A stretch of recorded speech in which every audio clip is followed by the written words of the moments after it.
Welcome to the Lappin Assessment. I'm extremely pleased to have with me today Dr. Eric Mandel. He is the founder and the director of the MEPIN, which is the acronym for the Middle East Political Information Network.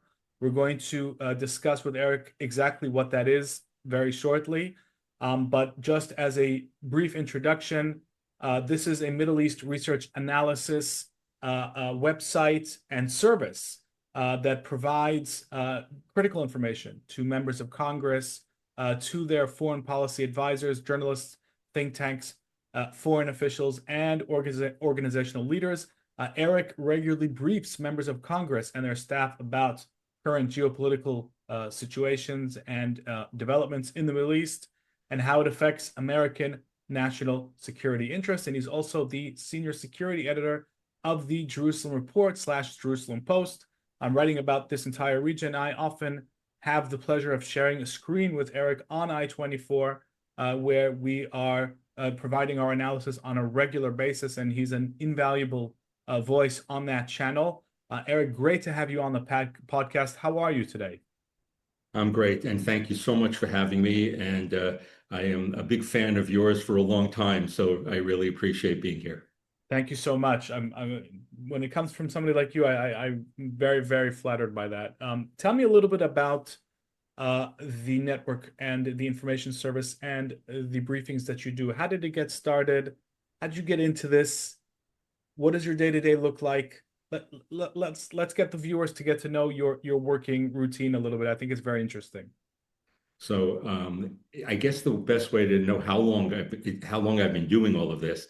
In the early 80s, I was briefing Senator Alan Cranston, who had he was the majority whip of the U.S. Senate, and I was doing some briefing for him on some Jewish affairs, Israel affairs, and it was just being at the right place at the right time. I was already so interested in it. At that time, I was also a physician, and so the world's people just never knew that I was the same person. I'll just tell you a funny story. About 2 months ago, I asked ChatGPT, is Eric Mandel, the Middle East analyst, the same as Dr. Eric Mandel, the surgeon? And they said, no, he's not the same person. So I had to do some teaching to ChatGPT. And next time I went back, they said, yeah, he's the same person. Amazing. So you're one of the few people that in our field, when it says doctor, this is actually a medical title. It's a medical title. Well, think about the people in the Middle East who are eye surgeons. We had al-Zawahiri, the former head of Al-Qaeda, right, the genocidal ophthalmologist of Syria, Assad. I mean, so it has some really rogue characters who've been ophthalmologists who gravitate to the Middle East. So you're like the corrective experience here. And what was your medical specialty area? I had done some of the original research for laser eye surgery at Columbia and at Harvard, and then spent a career doing that. Interestingly enough, really in the last 25 years, I've done much more Middle East than I have done surgery. Again, people didn't really know who that, I was the same person. And what happened was I stopped doing surgery, wanted to go out on top, and then October 7th happened. I actually was here on October 7th. I'll just take one step back about starting MEPIN, Middle East Political Information Network. I remember exactly when I started it. I was with another organization and I had a title and I got called to go on something called the John Batchelor Show on ABC. I've been on that show. Yeah. Okay. So I was called to go on the show, and America was going in to Iraq. And a friend, a guy, Eddie Hayes, the book Bonfire of the Vanities was written about, was guest hosting for John Batchelor, it turned out. And anyhow, so this organization I belong to said, we don't want you to use our name because you go off of your talking points or whatever. I said, okay. De novo, I have to create a name for myself. And that's how it did. But what I really remember about that was when they asked me about America was just about to go into Iraq, and they said, what do you think? And I said, if they don't have a plan for Iran, don't go into Iraq. And I saved that tape. I don't, not usually prophetic, But, I felt strong, and I wasn't the only one who felt this. Certainly people in Israel knew that.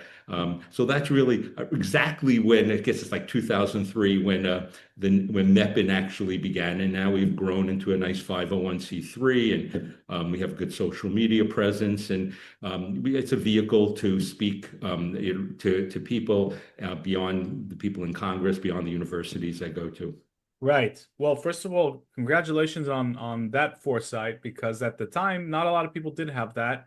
There were a few people who were warning about how Iran would end up taking advantage of the fall of Saddam Hussein because he was the sort of Sunni counterbalance to the Iranians. So, if you saw that, then that's really something, actually. And these days I see that you're very busy. You're not doing any medicine anymore. You're Nope. purely invested in this field. 100 hours a week, and you're probably at 120 hours a week doing this, writing everything from The Hill, Jerusalem Post, JNS. I think you're at JNS also. You Yep. read your stuff; it's great. And going on ILTV, I-24. For some reason, I was with, I guess our mutual friend Seth Franzman, Yep. and we went to Iraq together a number of years ago. We got embedded with the Peshmerga. We saw ISIS, very cool stuff. Anyhow, for some reason, the Iraqi Kurdistan television stations loved me. I guess I have a face for Iraq. So I'm on Iraq, all the Rudao and Kurdistan 24, and giving a perspective from there. And then occasionally they'll have like a professor from Baghdad University, so I can, it just expands the region to explain to them how America looks, and maybe I try to explain Israel's perspective. So I'm mainly in the Middle East, but my writings are more of the States. Fascinating stuff. So we are in the middle of a very dramatic moment when it comes to the Middle East. We're in the middle of a truce. And actually, I've spent half the day today writing and researching about this new, what they call the Civilian Military Coordination Center, which is an unprecedented thing that has happened. And just to, bring viewers up to scratch here, this is a building that's sitting in a southern Israeli city called Kiryat Gat. And on one floor are all of the representatives of the Israeli defense establishment, any unit you can think of. Another floor has American military personnel. Then there's another floor in which they intermingle, coordinate, and there are other military personnel from other countries as well. And the job of this very, very unusual headquarters is to monitor the ceasefire, to basically facilitate the entry of humanitarian aid into the Gaza Strip. And we're talking about a Gaza that's actually two Gazas. There's the Israeli Gaza, which is 53% of the Gaza Strip, where the IDF has security control. And then there's what I'd call the resurgence of Hamastan, 40% of Gaza, and something like 80% of the population is currently there. That may not remain the case, but as of now, that's the situation, and that's under Hamas control. And somehow this headquarters, a headquarters like this has never been set up in Israel before. We've had Americans here, we've had them operate a radar base. We've never had this level of American intervention, military supervision happening here. And it's raising a lot of questions here in Israel. Some Israelis think, does this mean we've lost our independence? I, by the way, argued on I-24 that the answer to that is no. And all you had to do was look at, the way Israel dealt with a security threat that rose up 2 days ago when it detected a Palestinian Islamic Jihad terrorist who was about to act. No consultations with the Americans were held. The IDF eliminated him in the middle of a ceasefire. But there are still questions. And what I wanted to do is, first of all, get your take. What do you think about this new center, this new headquarters? And more broadly, how do you rate as an achievement this stage of the ceasefire? Do you think that this is a strategic achievement for Israel, for the United States? Do you think that this is all going to collapse, or both? Maybe both are true. How do you see all of these things? Uh, as everything in the Middle East, it's five-dimensional, except that here, over 6,000 miles away, people can only think of this as very simplistic binary things. It's checkers, and you guys are playing five-dimensional chess. And so it's not an easy answer. I'm speaking actually in a few hours to a few hundred people, and I literally update my PowerPoints right up until that moment because it's always changing. So let's talk about what's going on, being unprecedented. So American troops, beyond when you've had THAAD American troops, to come over, to be there. And, Yeah. we're dealing with the politics of this, is this, as they say, babysitting, basically watching, babysitting Israel, that it doesn't break a ceasefire. And basically what will be magnified is Israel's responses to Palestinian Hamas or Palestine Islamic Jihad or whatever groups wrote, provocations.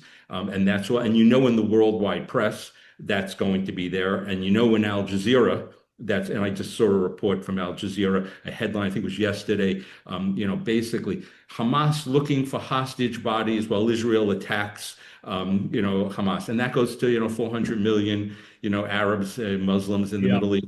And, by the way, it's one of the things. I think we were on I-24 the other day, and I said, President Trump should say, tell Al Jazeera to cool it. We can get into Al Jazeera in a little bit. I think another mutual friend, Toby Dershowitz, wrote a piece about Al Jazeera from a Foundation for Defense of Democracies. And, is it real that with now an Al-Thani running it, they're going to lower their flames or not? Okay, let's get back to what's Right. going on with the ceasefire. This is an amazing achievement. Nobody has any looks back and says, did anybody believe that there would be a ceasefire that got all the living hostages out and Israel was able to remain in Gaza? Most people thought to have just remained in what eventually was supposed to be the perimeter, but to be able to 53%. This is an amazing achievement. If nothing else comes out, you must give the prime minister, who's the captain of the ship, credit. We could talk about the fact that he should get. I completely agree. Yeah. I mean, he was also the captain of the ship on October 7th. So for the other people, that he should have, there should be a day of reckoning about October 7th, which people are avoiding. So it's a great achievement of what's there. And you look at the difference in the parallel between the ceasefire in the north with Lebanon, we'll put Syria aside, and the ceasefire that's going here. And the ceasefire in the north, every day Israel has gone in 1, 2, 3 times a day and has hit Hezbollah people. And when I would speak to the State Department, to the Lebanon desk, and about things going on up there. And I'd say, where is the Americans monitoring the ceasefire? Are they in southern Lebanon? And they say, no, they're in Beirut or wherever. Here, it's the exact opposite. There's micromanaging potential, if not true, that they're watching every single thing that's happening.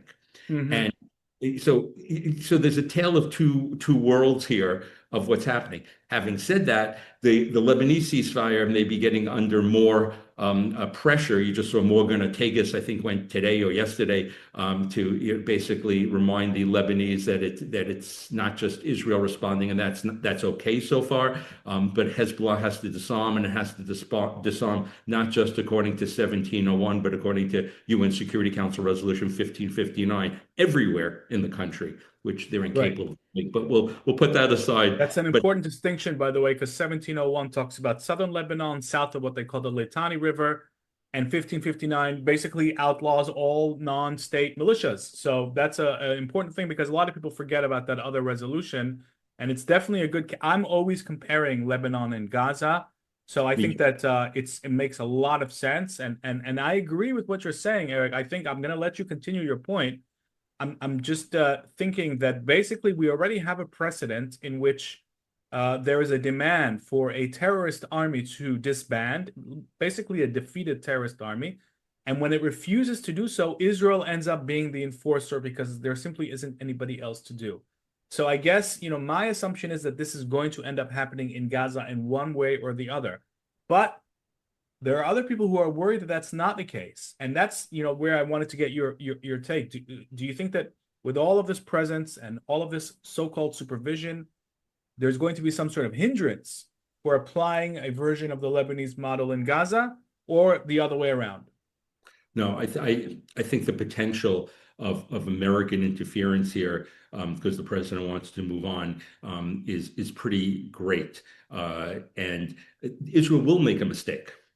And there will be children, whether placed deliberately or not, that will die, and the president won't be happy at one point or another.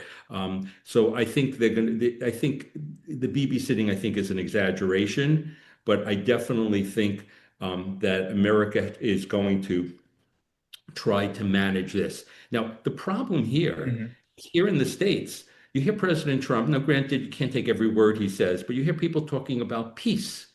There's no peace here. This is a ceasefire.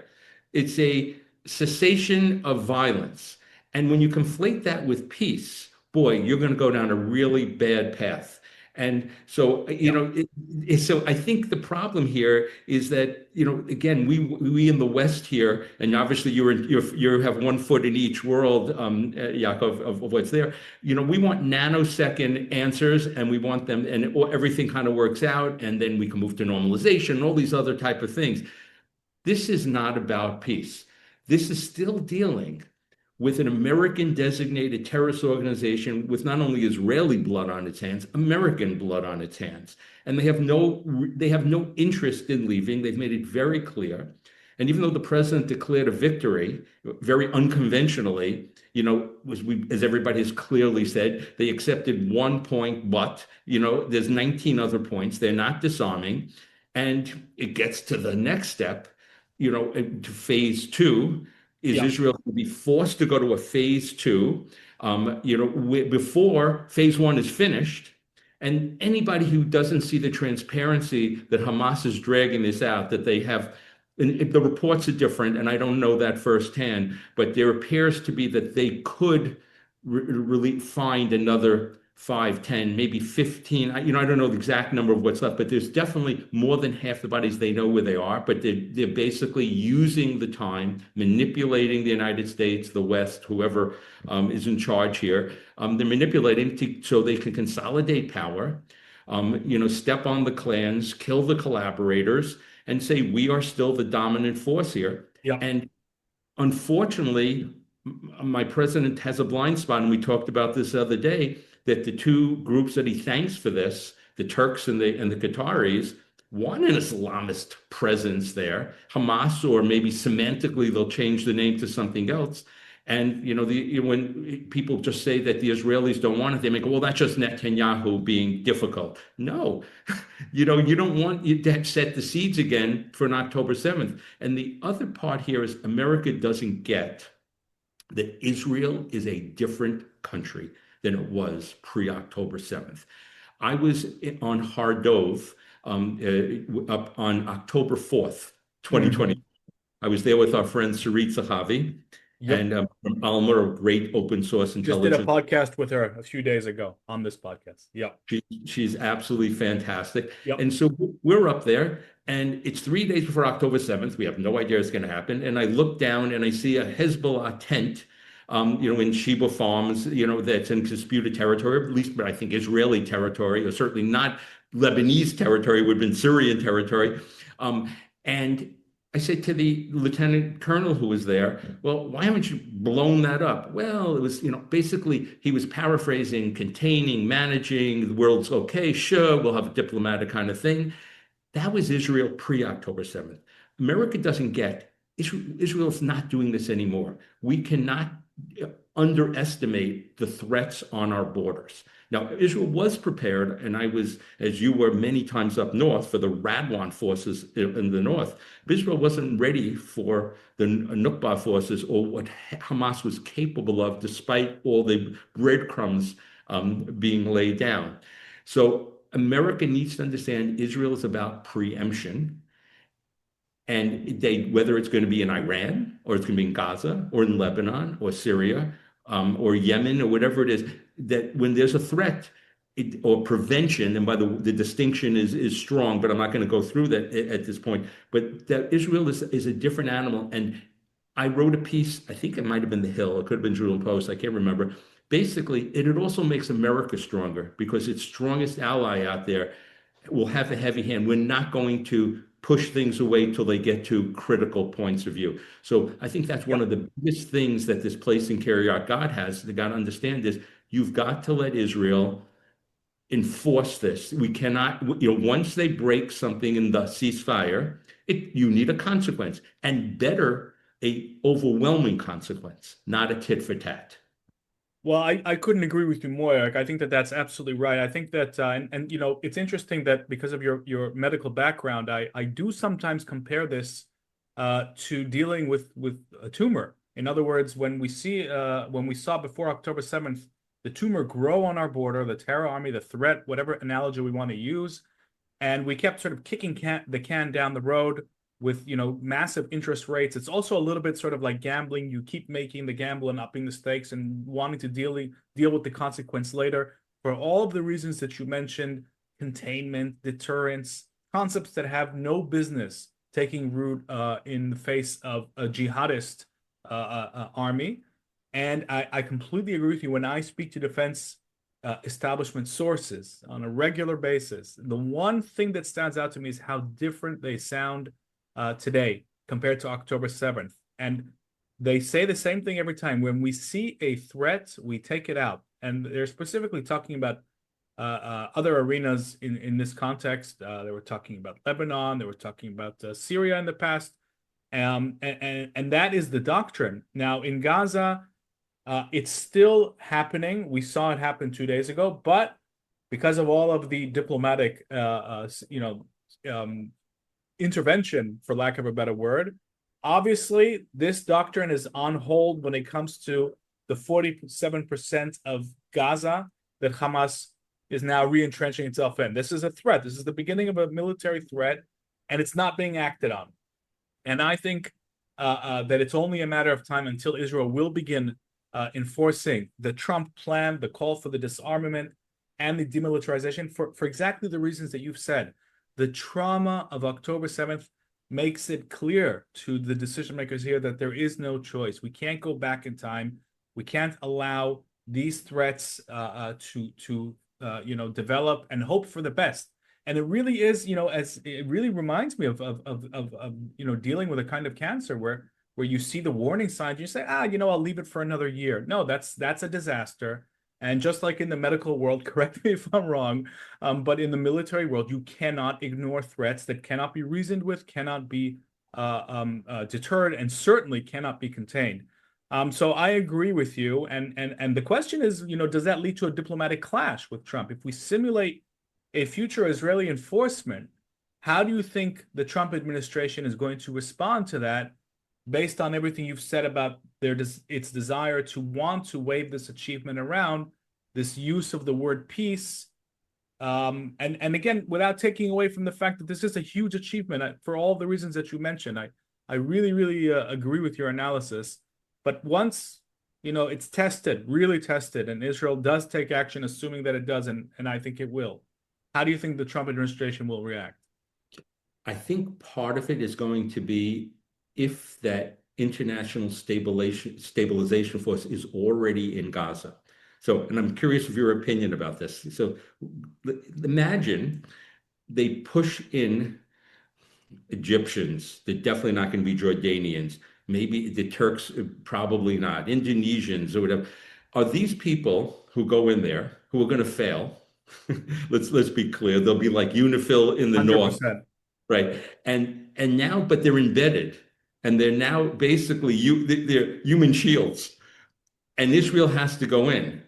And just like UNIFIL complained a day or two ago that Israel dropped a grenade from a drone on them, whatever it is, that you're going to have these international stabilization forces being in the way, so they're in front of some hospital or a child clinic, which you and I know is going to be used, for terrorist activity.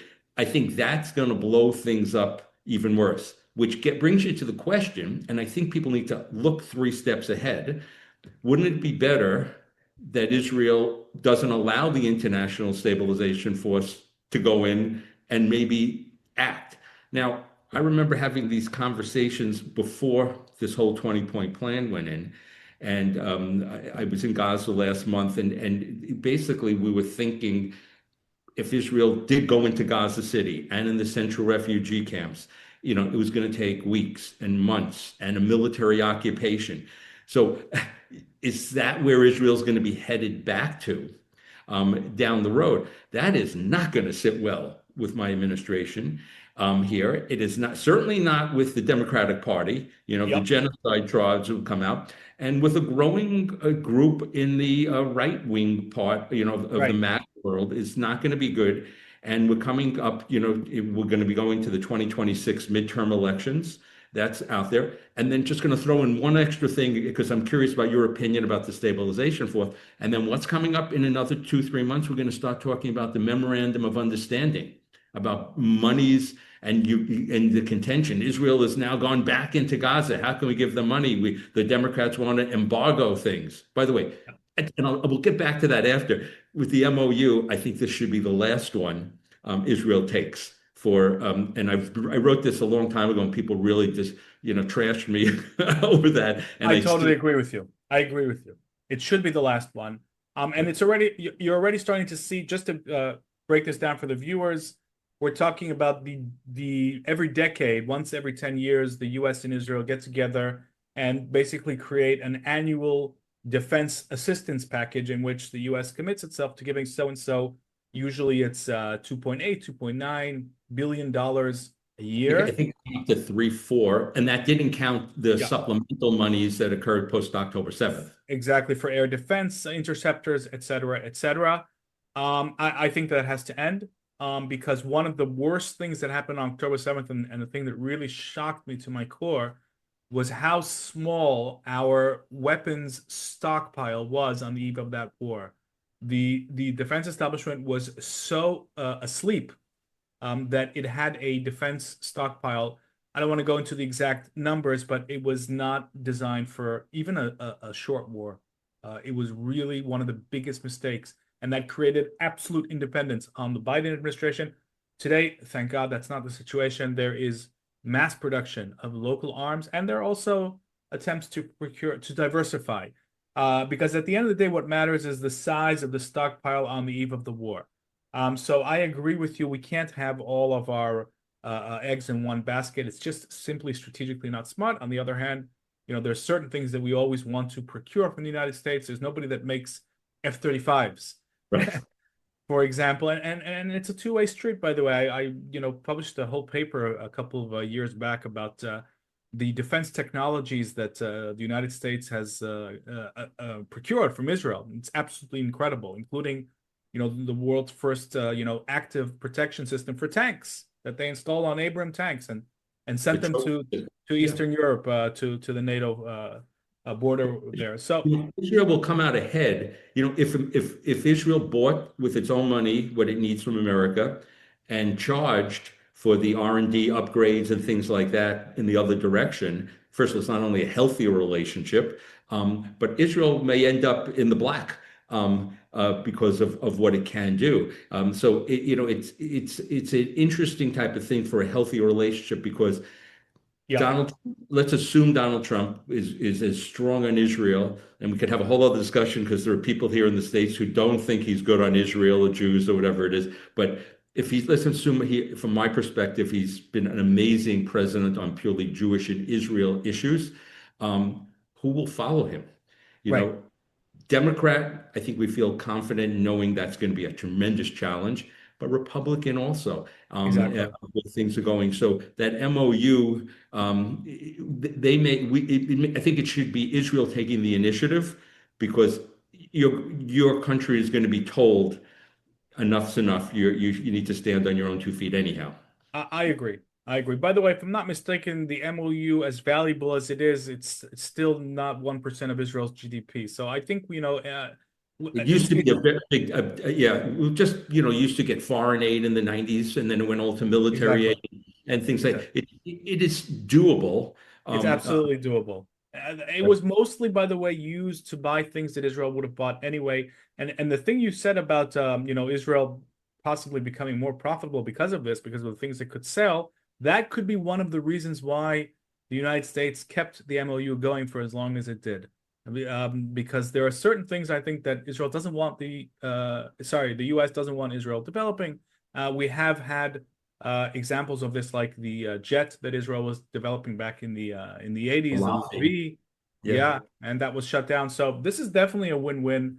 But I agree with you. The time for this is coming to an end. And so, regarding your earlier question about the international stabilization force, well, if we look at history, the rule of thumb seems to be pretty clear. If you have a territory which is controlled by a non-state actor, a terrorist army, to all intents and purposes, they have, if not the monopoly of arms, then they have the dominance of arms.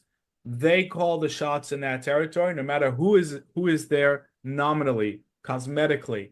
So you've got the examples of the Lebanese army before the war, and even now, by the way, the Lebanese army is not the most powerful entity in Lebanon. It can't do what it wants. It can't go where it wants. Hezbollah still calls the shots in large areas of Lebanon, even though it's much weaker today, much weaker than it was. UNIFIL is another example. Really, I mean, Hezbollah was just, building a thriving network of bases under its nose in southern Lebanon. And UNIFIL, there were lots of arguments. UNIFIL is the United Nations interim force in Lebanon, and it's been there for decades. And its job was to, at the very least, report to the UN Security Council what it saw. Never mind intervene, never mind prevent Hezbollah from building up its force. Let's put that to the side. Just report. It didn't even do that. It was so intimidated. It didn't even file the information in its reports. It's sort of, Hezbollah was a phantom of our imagination, if you believe these reports. So the history of this, the precedent, it's not good. And really, it makes sense. You don't need to be a grand strategist to understand that, in the Middle East, those who hold the guns have the political power. These are the rules of the neighborhood. And so all of these, fantasies about a force that's going to come in and replace Hamas, and it's just, in my mind, it's utter fantasy. And I agree with you. There's a danger here about them being used as human shields. This is again what UNIFIL was being used as for throughout this war. Hezbollah deliberately set up, firing positions next to UNIFIL, and UNIFIL, of course, doesn't report that. It just mentions the Israeli fire. So this is definitely a potential trap that I think we have to be careful. On the other hand, I don't want to be completely pessimistic, because let's remember that Israel does control more than 50% of Gaza. Now, in those areas that Israel controls, I think there could be a role for some of these forces. Not a security role, but one that they could be used to operate civilian programs. Perhaps they could begin to activate some of the programs that Israel doesn't necessarily want to get involved in for civilians in that area of the Gaza Strip. I do see a role for them here. And once Israel takes out the remaining Hamas presence in Gaza City, and that remaining, and none of us, of course, know when that happens, then I could see, that sort of framework being expanded, but not before it. It's all about the correct chronological order in my mind. It doesn't make any sense to parachute some international force onto an area where Hamas has dominance of firepower. It just makes no sense. It's just purely a play. It's some sort of diplomatic play in my mind that can't lead anywhere good. So that's basically how I see it. Now, you did mention, the atmosphere in the United States, and I really want to ask you about that as well, because I think, it's impossible to separate our security and strategic interests from the political atmosphere that you described, whether it's on the Democratic side or the Republican side. And I'd be interested in hearing how, when you present your very good analysis, and I think that, you really get to the nuances of the situation here. How are you perceived in this atmosphere? That's such a divisive atmosphere in the United States. You've got the isolationist Republicans. You've got Democrats. Mamdani looks like he's about to become the mayor of New York. How are you perceived when you bring out these very realistic analysis that is spot on? Did you get a negative blowback? I think really, I'll go back ever since Obama in 2009, and then went on steroids in 2016, 2017, when Trump actually started. The division became tremendous in America. There were signs that, Trump is not my president, resistance, he's a fascist. I mean, it was exploded. The 2020 insurrection that happened and going there, Trump not acknowledging the election, Trump not going and supporting the two Georgia Republican senators, and you got two Democrats who won in Georgia, which flipped the Senate to the Democrats, which was a terrible thing. Everything became magnified and snowballed going forward. I will tell you, for the last 15 years, and I had a front row seat to the JCPOA, the Joint Comprehensive Plan of Action. I was working with someone in the chairman of the Senate Foreign Relations Committee. The atmosphere was not good. 10 years later, it's much worse. Let's be honest. Right. The Democratic side, where you had long-term Democratic, and I'll use the word liberal Zionists, centrists, who should be, a different word should be for progressive, anti-Zionist. Now, I'm going to make a couple of exceptions. There are some really good Zionists in the progressive world out there. There's a Congresswoman, Grace Meng. There's, I think, Jimmy Panetta belongs to the Progressive Caucus, who are really good on issues. But the vast majority of the progressives are anti-Zionist, at least harshly critical of Israel, buying the total Palestinian narrative, the occupation, genocide, apartheid, colonialism, all that stuff. That has moved into the mainstream of the Democrats, if not in total numbers, in intimidation. And you look at the younger leaders who are trying to elevate themselves for 2028, and I'll say a Chris Murphy. Now, I won't say he's an anti-Zionist, but he's from Connecticut, but on the Foreign Relations Committee, harshly critical of Israel. And you watch it increase.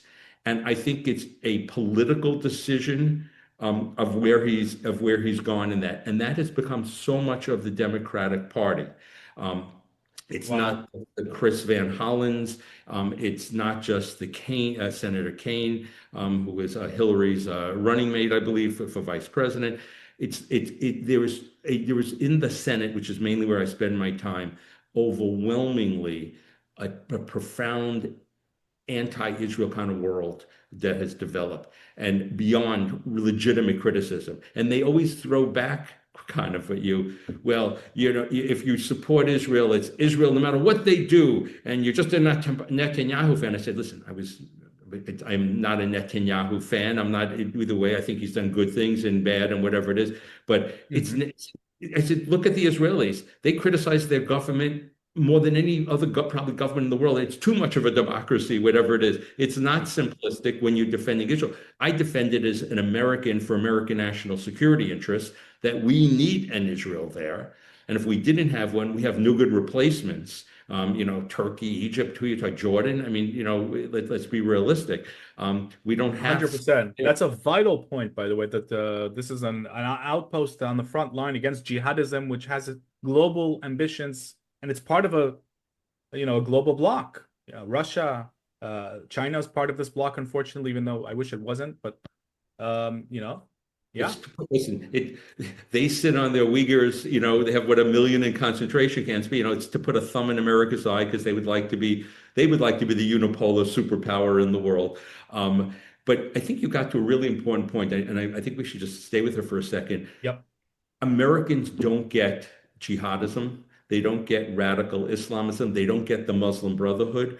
They don't understand any of this. They don't realize, you hear Americans often say, Americans in general, especially Democrats, everybody wants the same things, to send their kids to school and all that. And there's, of course, a truth to that. But there are people who, in the jihadist world, ideology trumps those type of things. Hamas is one of them. ISIS was one of them. Al-Qaeda was one of them. I think in Iran, of Shiite jihadism, 100%. You have that, and people can't comprehend that. They have forgotten about 9/11. They have forgotten about other threats. They have forgotten they have the canary in the coal mine of Europe, of what's going on. And right. And they say, well, then you're an Islamophobe, and that's how they want to shut you down. It's right away, I can't even engage with you because you obviously hate Islam. And I'm not, I can't, I know about Islam and, I know, but I know enough to know that the jihadists, if the billion people, 1.4 billion people who are Muslims were all jihadists, we'd really be in trouble. But if only 20% are, 10%, you're talking about a couple of 100 million people. Yeah, Um, and 100%. your closest neighbor, Egypt, in their last election, 80% voted for Salafists or the Muslim Brotherhood. Right. And Hamas was voted into power by Gazans. Right, by Gazans and people. And right now, if there was it's funny. I've had some discussions with Samir Shinjawi from the Jerusalem Fund, and He's very interesting. Yeah. a very interesting guy. But I would say to him, what if there's he wants election, and and he said Hamas wouldn't win, and I said I have to say that Palestinian polls of Palestinians, Yeah. don't say that, Especially in the West Bank. especially where West Bank, they're much more popular. And the other thing that people, and I think Nathan Sharansky should be given credit for about what I'm about to say is Americans believe that democracy is an election. It's the last thing. It's freedom of speech. It's institutions of government, freedom Exactly of, right. and Exactly. you've got to have those institutions there, get rid of the kleptocracies, whether it's Hamas or the Palestinian Authority. And that's going to take decades, and nobody wants to say that. I couldn't agree with you more. And it's very sad that this is not clear after October 7th, after 9/11, after so many examples, this idea that that everybody wants the same thing, that all people are the same. By the way, Israel's not off the hook either from this. This is the kind of blindness that basically enabled us to march headlong into October 7th with our eyes closed. There was this thinking infected decision makers here in Israel, military, political, you name it, and which is shocking because we're here in the region. We should know better. So I don't spare, my own country the criticism, and thankfully this view has, become really pushed to the sidelines. Although it's still here, I still see signs of it, and I still find myself having to remind people, those Israelis who judge the entire outcome of the war based purely on the hostages, they are still suffering from some of these delusions. If they think that getting every hostage out, which is an enormous relief for every one of us, and was a critical war goal, but if they think that this is the be-all and end-all of our strategic situation, then they are basically inviting more kidnappings because the message is. I was about to say that. Exactly.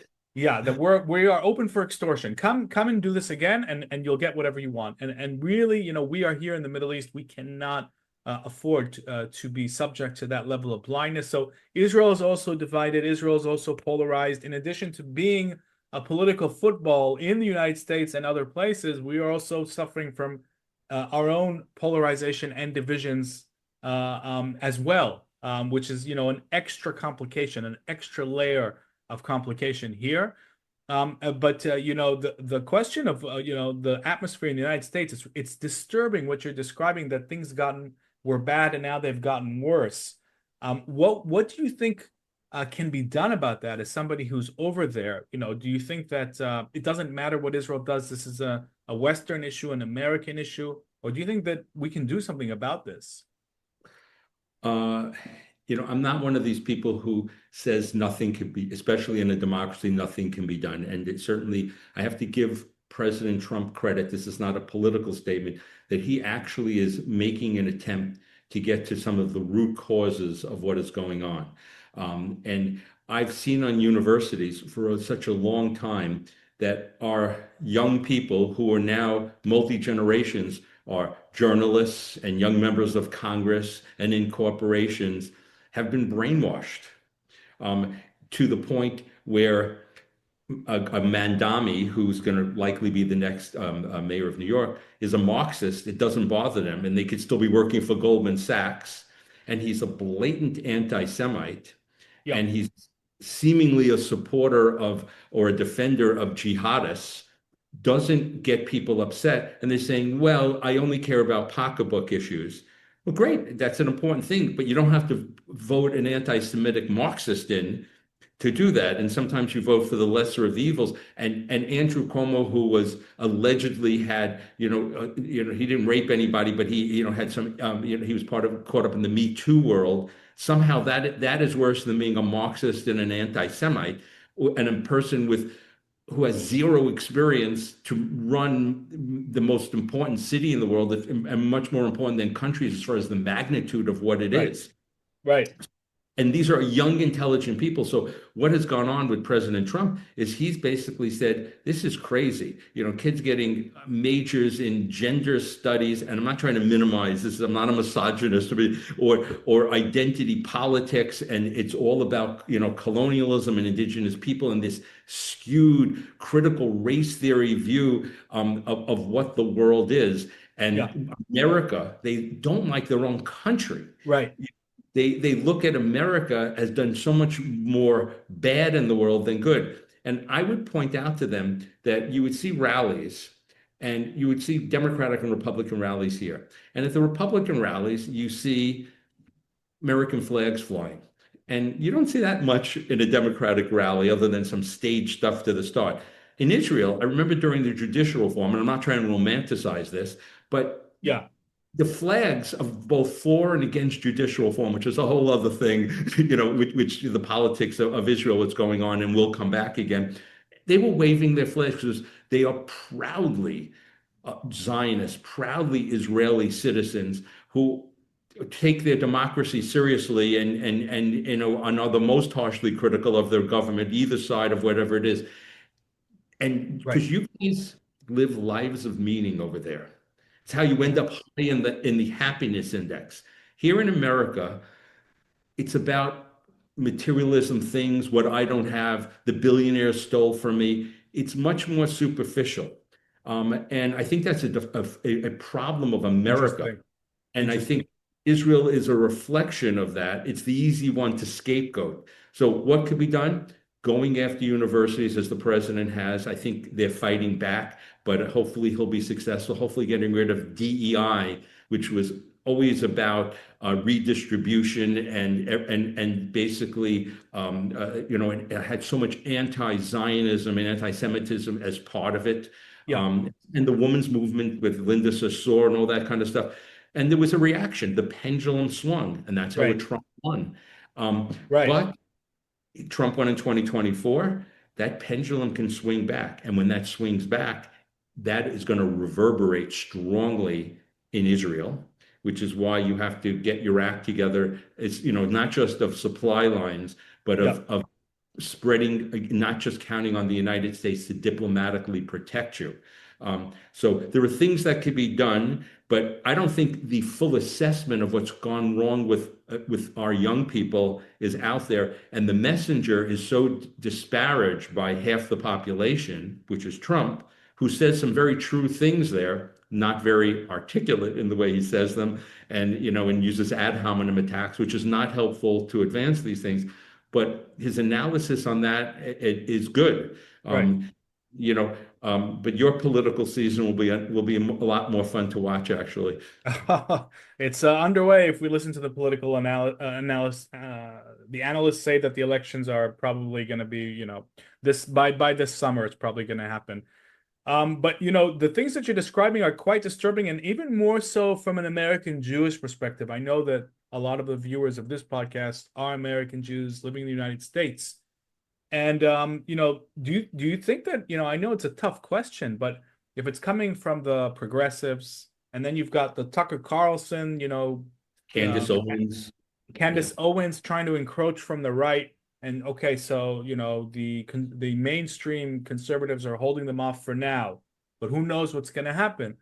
Do American Jews have a future? Do you think that this is some sort of cultural existential threat as a collective, as a community that can just be around like any other, like Hispanic Americans and African Americans? Can the American Jewish community look forward to a future, or is it going to be under siege from now on? Is this the new normal?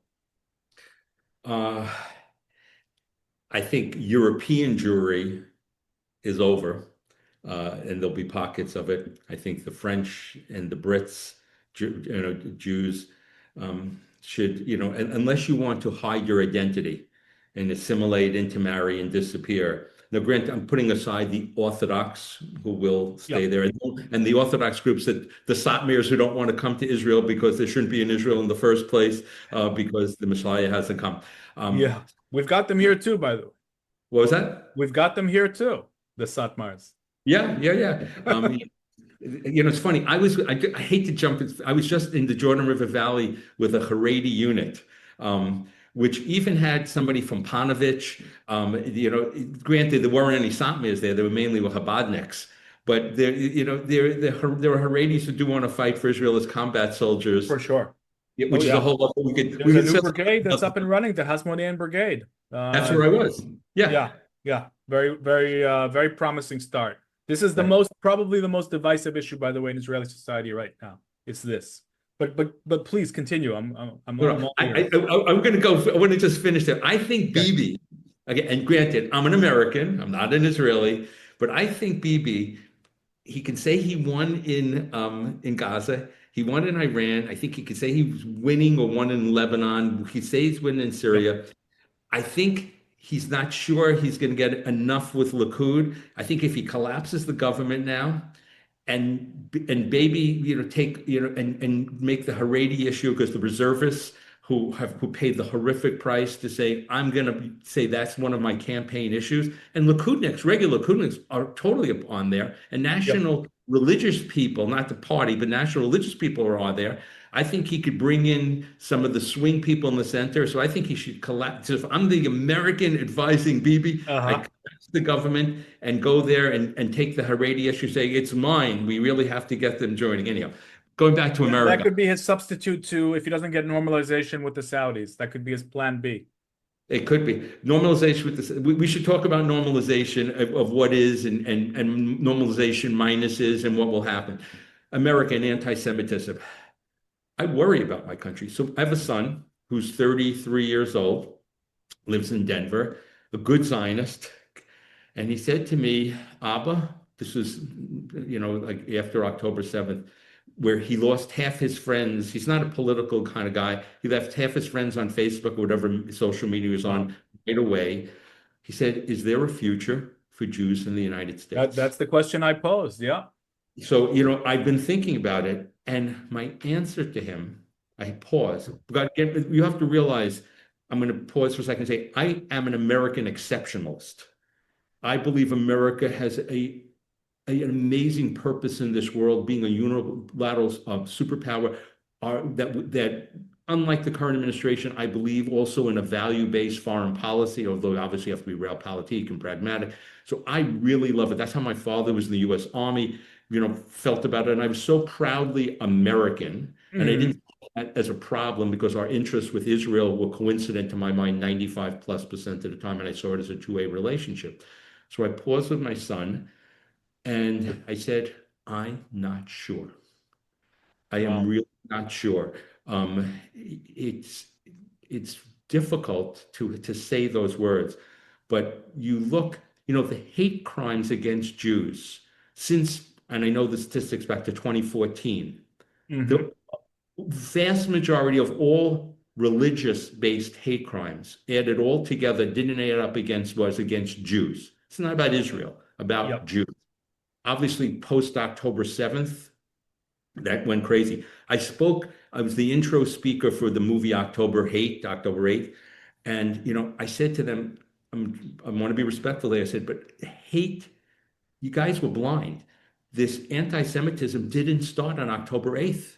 Right. It's going on there. And I would come back from universities and say, what was going on, whether it was the apartheid walls or the kids hiding their Jewish stars even back then. And they would say, oh, this is not the 1930s, this is America. And I say, listen, you know how much I love America. I say, but there's something going out there. And so this is not just about October 7th, which was taken advantage of, and the cowardly university administrators and presidents, but people are now discussing blatantly anti-Jewish things besides anti-Zionist in the mainstream. I remember a friend of mine, Judea Pearl, who lost his son, Daniel Pearl, would write to me and always gave me good constructive criticism.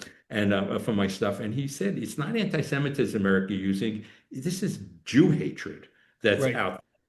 And I think that is a big part. And when I Daniel traveled, Pearl, by the way, just for the viewers, Daniel Pearl was kidnapped and murdered. I think it was in Pakistan or Afghanistan, yeah, Pakistan, by jihadists, by Al Qaeda types. In one of the beheaded. It was beheaded, horrific. one of the most gruesome murders that of the last decade. Wall So Street in Journal that reporter. context, he was a Wall Yeah, Street Journal star reporter who was out there on a mission, I think, and yeah. that's what happened to him. Yeah, absolutely tragic. So So you have question marks, Eric. It's you're not you're not that optimistic about the future. That's what it sounds like from here I'm on this. I'm I believe America's better side will eventually come out. I do Okay. believe in Americans, but there's going to be a significant minority that at the very least the tail will be waving the dog. And you'll see that in the Democratic convention for 2028. You'll see us not as big, but you'll see that at the Republican convention. Yeah. I think it's going to shock American Jews that's out there. I think it's going to quiet if there is peace in the Middle East. There is less violence. But Right. once Israel goes back in, it's going to rev up. Right now, what's going on is that even though things are quieter, quiet in Lebanon, quiet in Syria, quieter in Gaza, Yeah. the left is saying we cannot stop going after Israel and the genocide and the occupation and all the other Yeah. things that they go after. They Going don't want after to. the world's only Jewish state. That's what they're going after here. Right. Listen, 22 other Arab states, how many more Yeah. Muslim states that are out there? Turkey, Indonesia, the most Yeah. populous state. Yeah. You know, the abuses of the world that they are silent to. You Yeah. know, And they're demanding, it seems to me that basically this is a loyalty test. This is some sort of purity test that they're demanding that American Jews either join the so-called Enlightened Club and sell out, Israel, or be condemned, with the tar of, whatever the worst thing. It's really sort of a modern anti-Semitic variant where whatever the worst thing at a particular time could be. Once it was, socialists. In other places, it was capitalist. Once it was globalists. Once it was poor. Jews were accused of being, urban dwellers who were poor. Once it was being whatever the worst thing at any particular time, that's what's going to be applied to the Jews, and they have to prove that they're not. So that's very tough. That's a very tough situation. And I guess, what I want to ask you is how do you see Jews responding to this? Because it seems like they have a couple of options, or maybe even more. One is try and keep a low profile and hope it all goes away. That never seems to have worked in our history.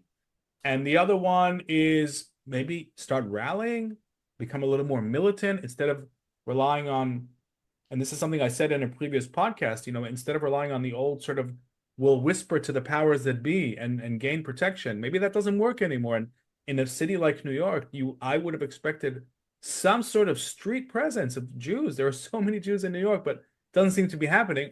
Or the third option maybe is moving to Israel. Is that, do you think that that's a possibility? so I have this. I want to tell you a couple of stories. So during the last, I've covered basically every Israel war since the Second Intifada, been there. And I sort of, this is a terrible word, I collect Israeli soldiers and who become friends. And a number of them moved to the United States. Secular Israelis, very Zionist. They're here because of business. They're in a startup, in Silicon Valley, Wall Street, whatever it is. And I say to them, do you want your grandchildren to be Jewish? They said, of course, my grandchildren will be Jewish. I said, your children you're going to have here in the United States, you're secular. They're going to be Americans. Right. American Israelis, we'll call them. They're going to intermarry at 70%, just like the rest of American Jews. And and Israelis in general also don't like synagogues as much. That's, Yeah, they don't get into the communal stuff or less. So yeah. it's the less so they're realizing that they're missing that. Yeah. And so your child, the likelihood is your grandchild, that child of your child is now American, is going to be married to a Gentile, and they're not going to care that much about Israel, and they're not, and being Jewish is not going to be that important. Oh no, that won't happen to me. And I say to them straight out, if you want your child, even if you're an atheist, you want that child to be Jewish, go back to Israel and have your family. And I've said this a number of times. Again, I'm not I mean, saying this. statistically, I think what you're saying is purely statistic. It's not even really an opinion. Yeah, it's not an just opinion. numbers. Yeah. It's purely numbers. That's what I try to do. Even if it doesn't, the numbers, granted, you could take numbers out of context, but I think those are very true. I just wanted to go back a half a degree of separation about two stories from Congress. Mm-hmm. One of the influence, the anti-Israel influence there. So one congresswoman, these are two Democratic congresswomen who were very good on Israel. One of them, her foreign policy person, was becoming more and more anti-Israel. And I knew she wasn't in her public statements. Anyhow, I spoke to him and he said, listen to me. On the progressive box, she checks off 19 of the 20, another 20 points, of things she's great. But she's a Zionist, and I'm trying to get rid of that so she can move up in Democratic leadership. I actually, when this guy, this is a true story. I told her after this foreign policy guy left, and she goes, "Why didn't you tell me that? That he was undermining what I was." She had a very big Jewish community in the New York area, because it wasn't my place to tell you about your foreign policy guy. I was there to educate you. Blah blah blah. Another story. It was during Obamacare time, so we're talking 2009-ish, 10. Okay. They were having debates on the floor. One vote could swing everything each way. A California Democratic congresswoman, who's not actually there anymore, she had CARE, Council of American Islamic Relations, working, their interns working in her office. Right. This is a pro-Islamist lobby group, if I remember. They get invited in by Democrats and Republicans to represent the Muslim point of view, but they're pro-Hamas, right? I mean, they're basically yes. There are many people in there, and certain of their leaders, like in San Francisco. I mean, not a good group. And I said to her, "You can't. You shouldn't." She was at that time looking to run for the Senate. I said, "You shouldn't have these CARE people in there." And she goes, "Oh, Eric, what are you, an Islamophobe?" Whatever the term was at that time. I said, "No, you can have the place filled with Muslim people, but these happen to be jihadist supporters." Then she said to me, in my county, the CARE has this was the most honest statement I ever heard from Congress, that CARE has their national conference in my district every year. And I get, at that time, $500,000 a year from the CARE people to my campaign. In my district, I get $50,000 a year from Jewish supporters. Who do you think I'm going to? Wow. At least she was honest about it. It was being called from the House for crazy. the Obamacare debate. Sometimes you just remember things. Yeah. Now we're just going to move that. Look at AIPAC. Right. AIPAC has evolved. That not everybody's a friendly incumbent. So you ask me what side. So here is the most well-known pro-American Israel, U.S.-Israel relationship organization. Yeah, very well known. Finally had to say that I have to have a new model. I'm going to have to give money directly, either to candidates or through a political action committee. AIPAC never meant a political action committee, that they gave monies, to support candidates or whatever it was. They've totally changed their model in relation to the change in the American political landscape that has moved in many places harshly anti-Israel. And again, it's the only place in mainstream you could debate Israel's right to exist. There's no other country in the world you can say that about. Of course. But you can have that conversation in the Democratic Party today. And by the way, I'm not a Democrat or Republican on this. I just call it out where it is. So if we want to have a whole conversation about the Candace Bergens and the dangers of Tucker Carlson, or for that matter, a Megyn Kelly saying she can't criticize anti-Semitism of Tucker Carlson and Candace Owens because they're her friends. Shame on her. Yeah. This is the pincer movement that really seems to be so disturbing. Now, you mentioned, Islamists and their activity in North America. And I want to bring this full circle and, maybe for our sort of final talking point for at least this podcast. And let's talk about, the moderate Islam that does exist in the Middle East. And the way I see it, when I map it out, it's the Emiratis, it's Mohammed bin Salman of Saudi Arabia, it's Bahrain, it's these Gulf countries that are thinking about stability and business. And obviously they're worried about their legitimacy, but they're the most vocal. I mean, when you listen to Emiratis talking about the Muslim Brotherhood and extremists, they're more militant about it than Israelis. And so because they know the threat better than anybody. Do you think that there's anything that we can do to foster better relationships with the actual genuine moderates of the Islamic world? Can we recruit them in the fight to educate all of this ignorance and bias? Do you think there's something could be done here, even without full normalization, even as a civilian, as a media, as somebody who's involved in analysis? Is there anything that you think that can be done here? Absolutely. So first of all, what I would be, if I was Israel right now, I would be asking President Trump to bring in the Emiratis to redo the education system in Gaza and in the West Bank. But let's talk about Gaza. If we're talking about East Germany, West Germany, I think actually Ari Shavit had mentioned that on a Dan Senior podcast. How to look at that division. That they should be brought in, let them bring in their textbooks, and to start the whole education process, to invite them in to be players. This was something we discussed the other day. Yeah. Trump needs to bring in the moderate Gulf states, the Saudis, the Emiratis, and not bring in the Qataris or the Turks, whether we're talking about Gaza, Syria, Lebanon. That is fundamental. We're seeing MBS pushing farther away. And when Smoldrich, granted he's not, when he makes that statement about, go back to your camels, Bibi, both politically and if you're representing Israel, should, that's the great opportunity to kick somebody out and move on for your election, saying this is so beyond the pale of what's going on. So what can go on at this point? The president definitely wants to build on the Abraham Accords. The Saudis told me when I was in Riyadh a few years ago, pre-October 7th, we're too big to just be considered Abraham Accords. Remember, when I mentioned the other day, and I don't think I was nuanced enough, the Saudis and the Emiratis are both moderate states, but they don't have totally shared interests. And the Saudis don't want to look to the Emiratis as the leaders who created the Abraham Accords. They'll come in their own way of what's there.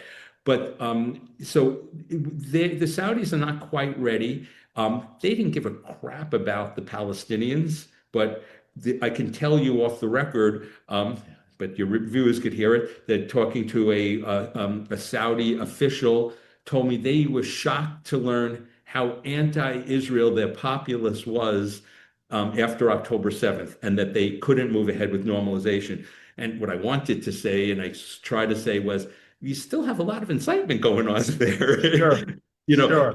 That's there. The Emirates is a much better model, but I have to tell you, Riyadh was amazing in of where they've come along the way. So how do you? They have a GDP of over $1.2 trillion or something like that. I mean, Smotrich calling them camel. By the way, they are very proud of camel riding, and I did read an incredible comment by a Saudi official who said we can forgive Smotrich for trying to trivialize us as sort of desert camel riders, but we can't forgive him for forgetting that the children of Israel come from the hot sands of the Middle East, not Europe.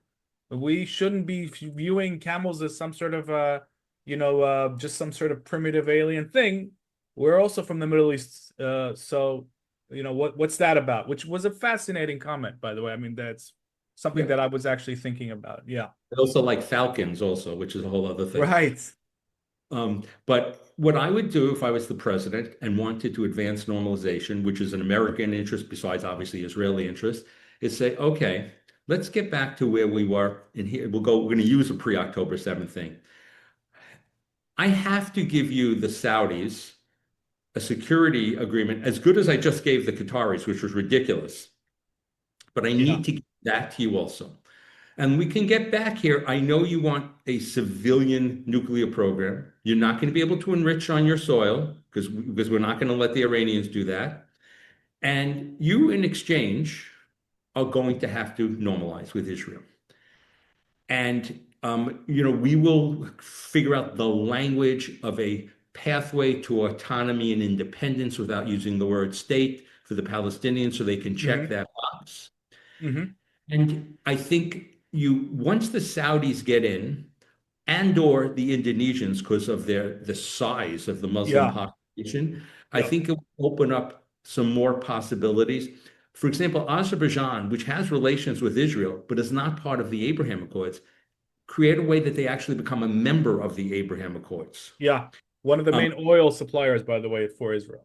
Right. And, granted, they're Shiites who also don't like Iran, but yet are very close to Turkey.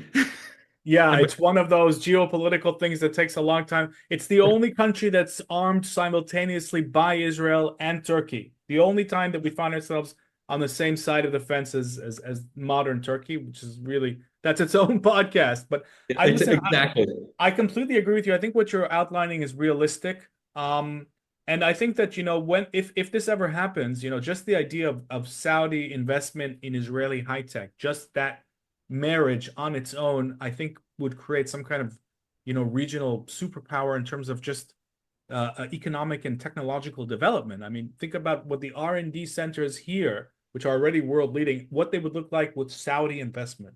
It boggles the mind to even imagine. And this is Iran's worst nightmare. This is the last thing that the fundamentalists, whether Shiite or Sunni, want to see.